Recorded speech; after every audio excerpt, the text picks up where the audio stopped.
poste de secrétaire de direction, il s'articule autour de 3 pôles d'activité, on va dire.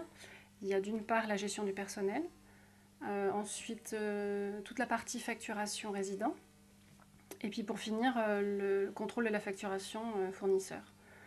Alors après, autour, il y a bien évidemment tout un tas de petites de tâches administratives en support de la direction. Ce sont des tâches que je traite seule, mais que je ne peux pas traiter sans les informations qui viennent des autres.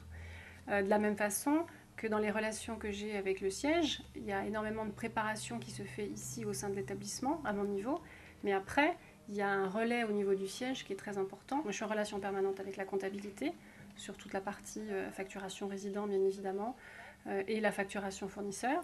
Et je suis aussi beaucoup en relation avec le service paye, parce que là aussi, les informations qui sont travaillées ici, elles sont retransmises au niveau de la paye. La facturation résident, c'est une tâche qu'on partage entre les secrétaires d'accueil et moi.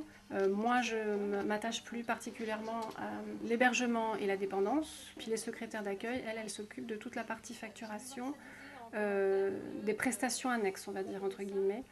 C'est-à-dire les coiffeuses, les repas invités, les consommations diverses. Ce sont des tâches qui sont tellement variées dans une journée, finalement on ne s'ennuie jamais, ça change tout le temps. Et moi j'aime bien ce côté-là qui fait qu'on n'est jamais dans la routine. Le milieu de la maison de retraite, c'est quelque chose qui m'attirait parce que j'avais envie de ce contact-là avec les personnes âgées, puis j'avais envie de faire un métier qui avait un peu de sens.